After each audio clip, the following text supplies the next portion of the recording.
ऐनक पहने लाठी पकड़े चलते थे वो शान से, जालिम कांपे थर थर थर थर सुनकर उनका नाम रे।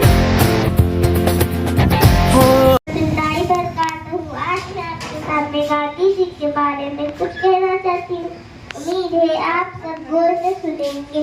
गांधी जी का असल नाम मोहनदास करमचंद गांधी है। वो 2 अक्टूबर 1870 को पोरबंदर गुजरात में पैदा हुए थे।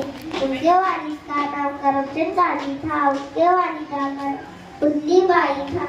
उन्होंने लंदन से गार्डन की तालीम मुकम्मल की। इन्हें हिंदुस्तान में बाबाए कौम के नाम से भी जाना जाता है।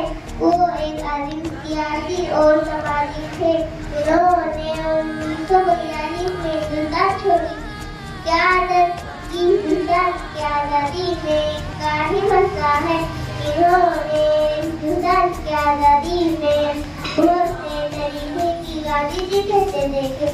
खुद को निराश करने का बेहतरीन तरीका ये है कि अपने आप को दूसरों की खिदमत में खो दिया जाए।